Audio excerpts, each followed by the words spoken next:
Hola, hola, amiga. Are you struggling to navigate divorce as a Latina mom? Do you feel trapped between cultural expectations and your own well being? In this powerful first episode of a two-part series, I sit down with Marisa Lopez, a civil engineer turned real estate investor who shares her raw and inspiring journey of breaking generational patterns to create a healthier future for her daughter. In this episode, Marisa opens up about defying medical expectations to becoming a mom, navigating divorce just 5 months postpartum, and creating a healthy co parenting relationship centered on her daughter's well being. She shares how she found strength in therapy, built a support system, and learned to balance cultural traditions with necessary change. This conversation is especially powerful for mamás considering divorce or struggling with family expectations around separation. Join us as Marisa shows how choosing yourself can be the greatest act of love for your children, but also for yourself. As mentioned, this is one of two episodes that we get to listen to Marisa's story. This one will be centered on navigating divorce as a Latina mom. But next week's episode, we will touch on how Marisa built wealth through real estate investing while working full time and being a single mother. So, this is also another inspirational episode that you should definitely stay tuned for next week.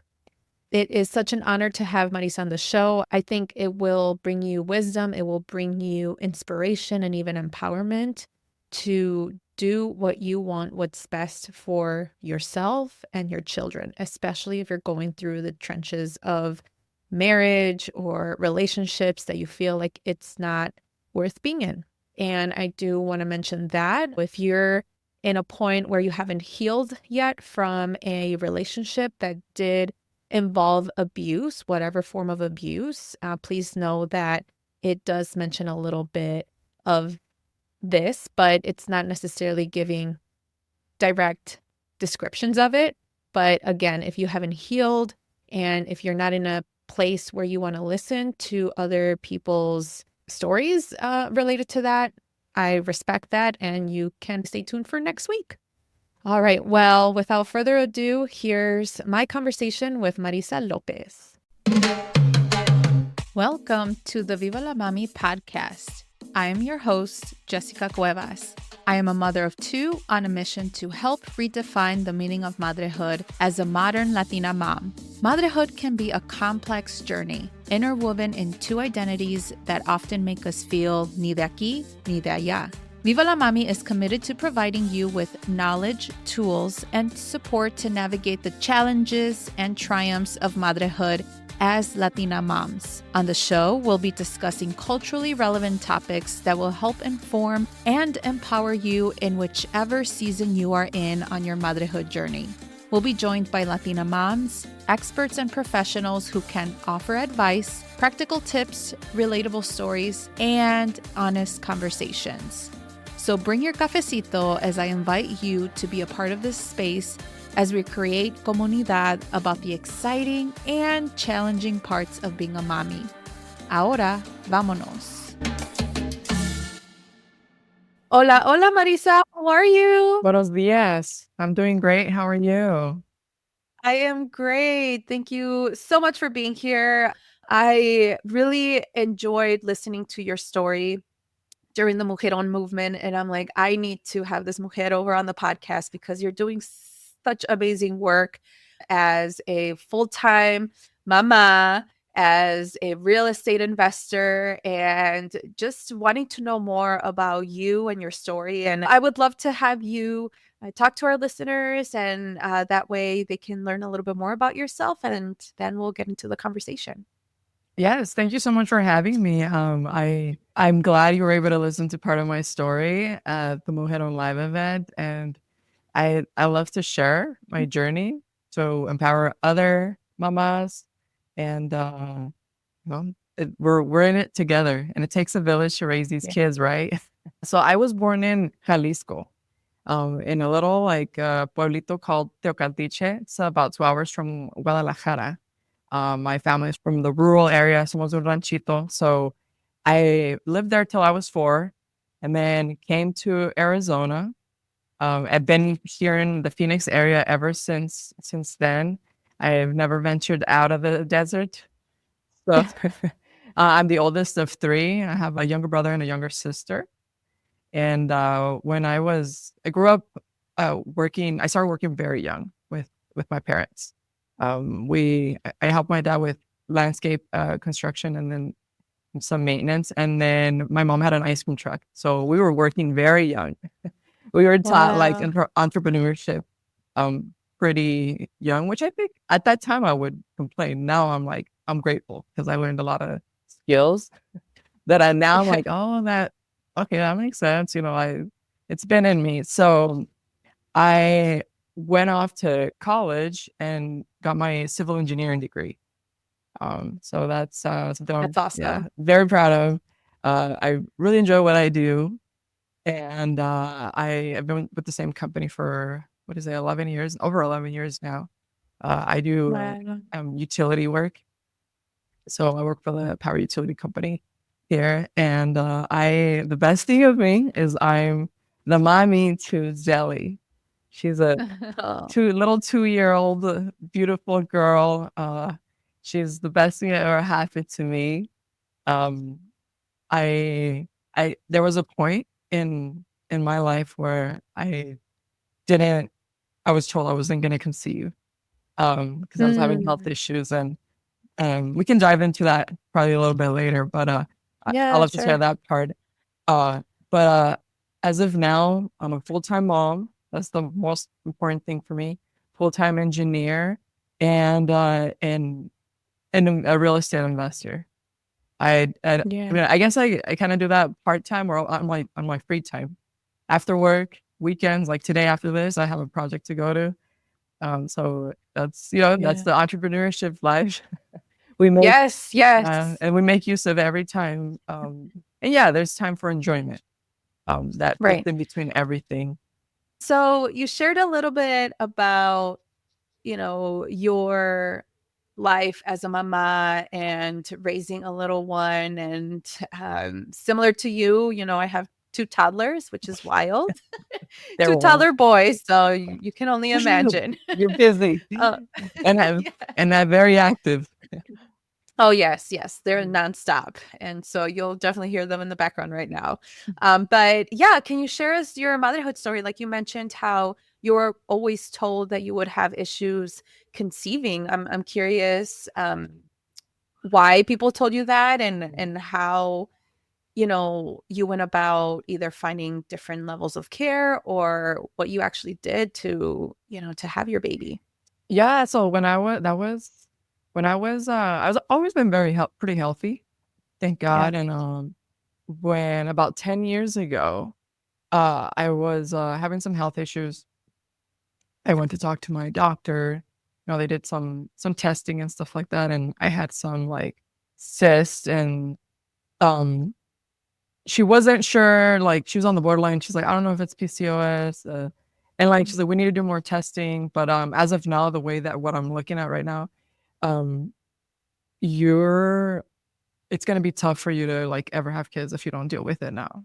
If you don't start treatment, or if we don't do further testing to figure out what we can do about this. And then at the time I was fresh out of college, I was single, and I mean here that was a heartbreak, but then like part of me was like, well, do I really want to go through this by myself and hear more bad news? And the safest thing for me to do that I felt at the time was like, you know what, I'm just gonna start taking care of my health, the way that I eat and staying active and all that. And then when the time comes in the future, I'll deal with it. Mm. And then I just thought I'll just put my trust in God, and if something's really meant for me, if motherhood's meant for me, it'll happen. And if it isn't, then there's something else that I'm some other mission that I'll be tasked with. But the nurturer in me will always be in me. So I left it at that. And then years later, I'm engaged, and I told my then fiance that about my health issues, and I was very transparent. And I told him, if kids is like a deal breaker, I just want to let you know that it may be something I can't give you, but I just want to show that. And he was okay with it. He's like, "Oh, it's okay. Don't worry. We'll figure it out." Okay. And so get married, and then 7 months later, I'm on a trip in my hometown in Jalisco, and I found out I was pregnant. And I was like, That's wild. actually, my little cousins made a little YouTube video to record the whole Aw. the moment, and yeah, it was probably one of the best days of my life because I was just like, oh my gosh, like what a gift. And so throughout that like time in between, what I really did is like, yeah, I started eating a lot cleaner. I stayed active for the most part, some kind of movement, whether hiking's really big over here. I was hiking, going to the gym. I joined a boxing gym for a while too.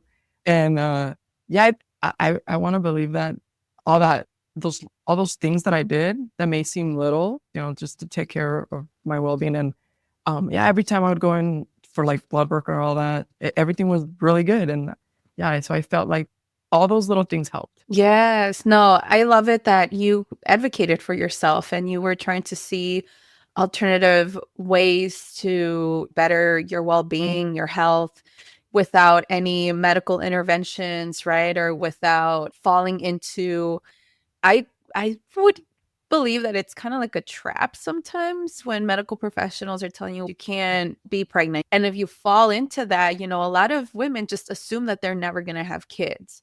But if you go into the holistic route and really taking care of yourself, look at you did it. So that's great. And so kudos to you that you listen to your intuition and you te hiciste como una limpia, right? Yeah. And it helped. Yeah, that's Yeah, and great. there's one particular thing that I remember. I got like this deep tissue reflexology massage, Huh.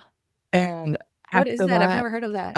it's like it's an Asian practice where like there's pressure points, especially in our hands and feet, and then based on that, then they just like and based on what they feel when they're massaging you, they know where to work on you, and I felt like there was like a release that day. And I mean, I was sore for days, but yeah, it was shortly after that I conceived. So it was crazy, but I'm sure it was a blend of things. And yeah, like you said, going the holistic route. Yeah, and so now you're a mama of a toddler, and you shared with me in our conversation that you are co-parenting now. And so how has that been like? Can you walk us through your experience as a single parent and how you and your ex are now kind of in full forces, right, to co-parent? How does that look like? Yeah. So when my daughter was 5 months old was when we separated, and divorce was initiated then. And so my daughter doesn't have a memory of us together, which in a way it's good because Mhm. we've already kind of like set the scene for her. And co-parenting it's better now, but yeah, it's very tough, especially like starting co-parenting when I did. I mean, I was 5 months postpartum. You know, postpartum is a period of a woman's life that I feel it's the fourth trimester, right? There's more care. For Mhm. me, it was the hardest part. And I'm grateful that I have family and everything. But yeah, it was very tough, and it was very emotional back then. And just trying to think of what's the best decision for me and my daughter, because now it's like I can't be selfish and just think about me. I got to think about her as well. And that was, divorce was the best decision then, just for the sake of healthy relationships and all that. So Mhm. at the beginning, yeah, it was very tough. And I was breastfeeding. So I breastfed for a year and a half. I'm pretty proud of myself for that. And I'm glad I did it. Yeah. So at the beginning, I had her most of the time, and no overnights because she depended on me. And that, I mean, I'm sure it was tough for him, but we fought a lot through that, through, the court system and then attorneys. And and all that. Mhm. And but one of the things that I'm glad I did is I only communicated with him via text or email. We never had any kind of conversations like um voice conversations, right? And I Right. think that's better because then you also Yeah. like think before you text and think before you email. You know, you read through the text, you read through the email. But it was Yeah. it was very heated then. And I like going through I went through therapy. I still go. I have Mm. a spiritual director who kind of guides me on that on that end. And then I have a couple of friends who went through it and read books, podcasts. You know, I'm trying to get all the help that I can to like know how to navigate this because I'm the first one to ever go through something like this in my Mm. I'm like as far as I know my lineage. And Mm. um it was it I felt very lonely at sometimes because I'm like, oh, Mhm. this is tough and I'm by myself. Like I grew up with both parents and Mhm. my mom stayed at home, took care of us. My dad went to work and provided and kept us safe and that kind of thing. And now I'm like, oh, I got to do it all. I'm the Mm. provider, and the nurturer, and you know, I got to be the good cop and the bad cop. It's a lot, but I've come a long way, and I'll tell you, there came a point where I realized that my love for Zelly, my daughter, was greater than any kind of difficulty that I went through with my ex. Mm. And once I fully understood that, then I became a lot more patient with the co-parenting relationship. And I also put myself in his position more. Just trying to think, you know, okay, what's his thought process? Like I wonder how he feels. And that having that like that empathy too, really helped me, I think, better the relationship. We're still, you know, not as amicable as I mean, I hope we are someday, but I'd Sure. say the relationship is a lot better. And one of the things I opted for during my divorce was to do to not go to court, uh, to you know have a judge decide everything. So we did mediation, and during mediation, I proposed that we um we go to a co-parenting coordinator who has like a background in psychology who can help us Mm. determine a parenting plan because I had most of parenting time and Sure. the goal was to get to 50-50. So then mm, my ex wanted to start 50-50 tomorrow. I said no, that's not good for her. I'm just thinking, you know, of her developmental stages, and not that I'm being like Mhm. selfish or anything like that, but honestly, like the best way to go about it is to do what they call a step up plan, kind of like determine 2 to 3 steps on increasing time over weeks, months before we get to 50-50, because then it's like it's gradual and it gives Zelly the opportunity to like start getting used to new things, like the newness of things. And then also like it gives myself and then my ex an opportunity to be like especially for him since he's getting more time, like slowly increasing. Because I mean, you know, dealing with toddlers, it's yeah, Mhm. it's it's wild. Yeah, it is. Too many emotions. I'm like, wait, I need to fix myself first. Yeah, yeah. So um yeah, not right now we called it step two. After step two, then we go 50-50, which is in about Okay. a few weeks. So then yeah, that was really good, and I'm glad that he was open to go to this therapist and he like be open to learning about childhood development and how our daughter's development is impacted, and then also like owning that, you know, she, this isn't her fault. Divorce is not her fault. It's between him and I, and just him and I need to take care of that. But then also like keep her in mind and set her as a priority as we move through this process. And I I would say that I arrived to that point sooner than him, but I'm hoping that that experience really made him realize. things are a little bit better after that because we were Mhm. also able to like just talk about what worries us as parents, and then kind of like what kind of I was able to share what kind of relationship I want to have in the future. Like during the first session, I told him, you know what, like 20 years later down the road, 25 years later down the road, when our daughter's getting married, I want us to be at her wedding and her not worry about where his mom's gonna sit and where his dad gonna sit. Like, let's set them apart. Or I Mhm. want to get to the point where we're just like, we respect each other, we're cordial, for the sake of her, to show her that like, okay, didn't work out, but we're making it. We're respecting each other because that's what we should do as humans, and and we're there for her, and that nobody in the world loves her more than I do, and him too. That's something my lawyer told Mhm. me that really Yeah. when I was started the process. She's like, I just want you to realize that, and believe it too, because when you believe it, it makes a difference. Yeah. And you kind of you set that intention out in the universe, regardless of your opinion about him as a man. I'm like, okay, I guess, but now I believe that. Yeah. Oh my gosh. Thank you so much for sharing your story in this aspect. I think you have broken down so many of the generational curses that we About grew it. up with, right? Yeah.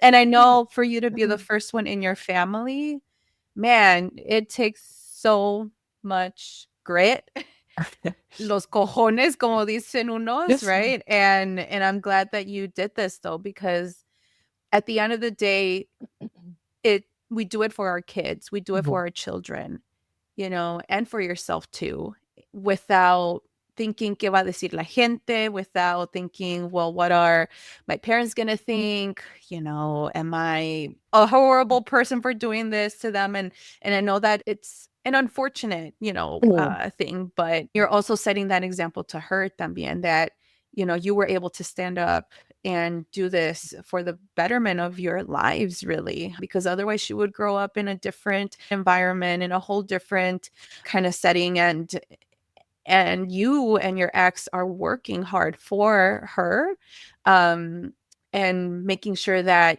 you normalize this, right? And for me, I always tell my kids, well, primarily my 4-year-old, because the other one is 1.5, right? But we are telling them that there's so many different family structures, that it's normal to only have one parent or two parents or three. Sometimes it's the grandparents and the aunties and uncles, right? Like everyone has a different family structure. And I think that helps that generation. Hopefully my goal is for us to raise a generation that they are able to understand, because if they get into that situation, they already grew up with that mindset, right? With knowing that everyone grows up differently, everyone has different family structures, verdad? But going back to your specific story, I think you already revolutionized something different for your daughter. And that's amazing. So kudos to you. I think that it takes a lot of courage, especially when you're trying to break, a lot of the things that we grew up with, especially in very traditional households. And what would you say to mamas who are currently thinking about leaving their spouses, or that they are in fear of confronting their families about divorce or separation? What would you say to them? Sometimes people think that divorce is the easy way out, and it's not true. It's an option when two people can no longer have a healthy family, a healthy household, especially when you involve kids. Divorce is a decision that needs to be made very thoughtfully and thoroughly. A person needs guidance from, others, and to kind of make the best discernment for themselves. But sometimes it's the best way to move forward.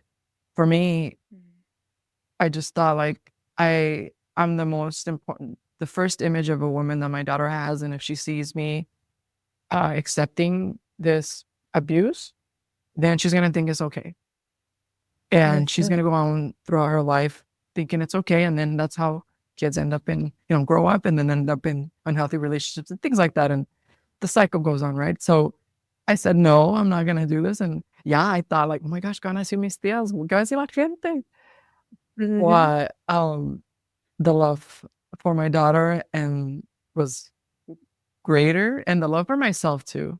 Like I Really? love myself more, or I love myself enough to leave because I knew I deserved better. And so anybody who's contemplating that, it's a difficult decision. It's very tough. Like I'd say divorce has been the most difficult thing I've been through. Nobody goes into, on their wedding day ever thinks, oh, I'm going to divorce this person someday. No, Mhm. you know, and then things happen and here we are. But it's very painful because I think one of the toughest part is that like you're leaving, you're separated, you're leaving them, they're leaving you. But a part of you is leaving with them. That part that has all the dreams, the hopes, the vision that you had of the family, any kind of dreams you had together, and that has to leave with them. Oh yeah, Mhm. it's painful. Yeah, I don't wish it upon anybody. I mean, Yeah. yeah, it's something that, yeah, it's the best decision. But if I'd say try therapy, that's what we did before even making that decision. And I'm glad I gave that a shot because it was in that moment that like I realized, yeah, we don't have a marriage. And Mhm. it's funny that months later, because I stayed with the same therapist, I did individual therapy with him. Months later, he's like, "Hey, Marissa, do you think like I know you filed for divorce and stuff, but was marriage counseling helpful?" And I was like, "Sam, absolutely. I'd say it was successful." And he's like, "Okay, I'm glad because people think that it's only successful when things work out and marriages continue, Really? but it's successful even when they don't because you're able to come out of that, make the best decision for yourself and your family." So, Yeah. Yeah, and I'm sure it gave you some level of peace too, because you gave it your all to then make that decision. Okay, then this isn't going to work out. So you did try, you fought for it. yeah, And I agree, things happen for a reason. And I love what you said about your daughter that you are basically modeling your worth and your value as a mujer. And I think that it's very inspirational, not just for your daughter, but hopefully for those that are listening who are currently trying their best and fight for their relationship. But in reality, if it doesn't work out, then there are different ways. And it can start with therapy and then proceed on to the next steps if it still doesn't work out. Because, I always say in relationships, a lot of people say you got to put 50% and your partner has to put 50% in a relationship. And I think everyone has to put I 100% of their agree. part, Yes, you know, absolutely. to make this work out. Otherwise, that 50% can then lead to 80% and the other one does 20%. And it's not fair. Um, Absolutely. Yeah, I yeah. wanted to make one more comment on this. A lot of people, a lot of couples stay together for the kids because they believe that's, Yes. and I realized that that wasn't going to be like the best because, when, if two people are together for the kids and there's already that tension, that animosity, that's energy. And then Mm. the kids are absorbing that and they know they're smart, even though we may think that they don't know these things, they know. Mhm. And they're already Mhm. like, they're gonna normalize that. Like, okay, it's okay to be with someone. If we have kids, even though like I'm not fully vested, but we have kids. We should stay together.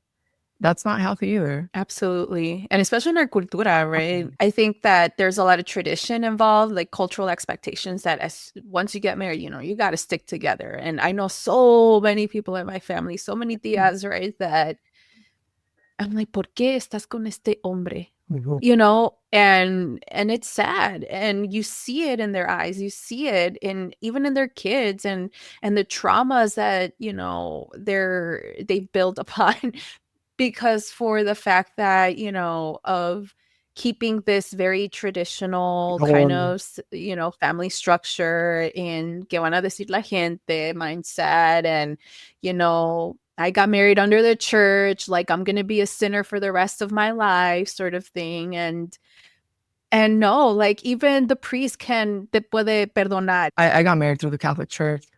I went Mm. through the whole marriage prep and everything, and I was all in, and as I was starting this divorce process, I mean, I've known about the annulment Yeah. process before that, but there's some crucial things that really make a marriage solid. And when you don't have those components, there's an opportunity to nullify it because the marriage doesn't Yeah. exist, pretty much. It never existed. And yeah, you're absolutely right. And then regardless, like, yeah, I also realized this too. Like, yes, I committed to marriage and marriage is sacred and still is to me. And I prayed really hard when I was making this decision too. And then there's this one day that I said I prayed and I was like, God, if this man isn't for me, make it clear. And he did. I mean, within a few hours, he did. And I was like, okay. And then I also realized that, you know, God loves me and allowed for all this to happen. And so I can grow. But he also doesn't want it, he didn't want me to suffer Mm. and put myself at risk and my daughter at risk by staying in that Right. unhealthy marriage. Yeah. So yeah, and yeah, and nobody's perfect. And that any kind of obstacle, suffering that we go through is an opportunity for us to sharpen up and to be better. Yes. Um, and yeah, completely changed my thought process on like struggle and suffering. And now I'm like, okay, like I'll get through it. I'll get through it. That's awesome. That's so inspirational. And you mentioned about you working with professionals specifically through the divorce and everything. Being that you were the first one in your family and your lineage to go through this, how did you find a village to support you in addition to the professionals? Did you create one or did you get the full support from everyone, specifically your family? How did that look like? I was scared to tell my parents of like everything that I had been going through during my marriage because I thought that they were going to tell me, oh, pues, aguántate. Tú que te casaste, aguántate. And, Oh my gosh. I've definitely heard of right. that. And I was telling, my therapist one day and, kind of like the day that I spilled everything during an individual session. And he's like, Marissa, I think you need to tell your parents. Everything you told me today, you need to tell your parents. So right now, I want you to call your dad, call your mom, tell me you want to talk to him today. And I remember calling my dad right after and telling him that I needed to talk to him. And he was like, oh, ya sé lo que me vas a decir. And estoy aquí para apoyarte. And I was like, oh, Mm. okay. So then, yeah, later that day, I told my mom and my dad everything. And yeah, I mean, they were really supportive. I, yeah, I didn't, I know they love me, I know they want the best for me, but I was pleasantly surprised of how supportive they were. And then I was 32 at the time. And for my dad to tell 32-year-old Marisa, no estás sola, aquí estamos. And he gave me a hug, and I was like, that meant the world to me. Because, we never stop Mm. being like our parents' children, right? So, Right.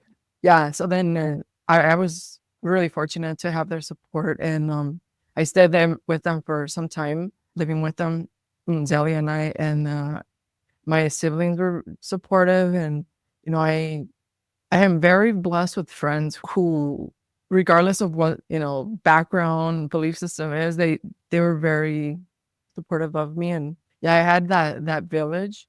And yeah, Mm. I lost friends. There's family that didn't see what I saw and were like, oh, you're divorced, like that's not a thing. Like you've gotten Mm. rich, like and or like this is a big sin. So things like that. But at the end of the day, it's better to be surrounded with people who are there to build you. And yeah, so I have a couple of best friends that have been with me walking through this whole journey. And, one of my best friends, I call her all the time. And I get an email from my lawyer. I get whatever it is. Like I'm talking through her, and then she helps me make decisions or like walks me through. Okay, these are the options. Like, what's your what should your highest self do? Like, Mm. don't rely on the emotion because the emotion can lead us astray. But what's like the the most solid thing to do. And if you need time to think about it, take a breather, go to the gym, go for a Yeah. walk, and then make the decision. So yeah, I'd say, yeah, my friends have been like so instrumental. My neighbor, I have this awesome neighbor who's like now family. Um, and yeah, choosing a good lawyer. I had to fire my first one because Oh, yeah, he was being a little deceptive. But going through reading the contractual agreements with attorneys is very important. I think the first time around I was too emotional. I just went with the first one. But it's important to get different opinions and interview because they work for you. So going to bar mhm. after I fired the first one, I interviewed three, and after I talked to the one that my lawyer now, I was like, yeah, she's the one. And Yeah. getting, and also knowing why they do what they do, because divorce is life changing, and you want someone who is like not just as a lawyer they're good, but also as a human, like that they have some, they're solid and they have a good belief system. Mm. And yeah, I really I'm grateful for my lawyer, and I trusted her, and she's guided me, and then she's straightforward. She's an alpha lady, so she just like says it like it is, and I'm like, okay, yes, makes sense. So glad that you have your village and your family, your parents. And it's interesting about that because they knew, like in their gut feeling, they kind of knew what was going on in their intuition. Mhm. So when you think about it now, you as a mama, when you know your daughter is kind of off, you already know something's going on. And I think that's just like the beauty and really magic as parents that, they already suspected this and they were there to support you. And all what you had to do is just say it, right? Yeah, And it does take a lot. It does take a lot from you, but also for them to be there for you. Yeah. yeah, and it is. I'm like, I don't know if they realize how grateful I am. I should probably tell them today.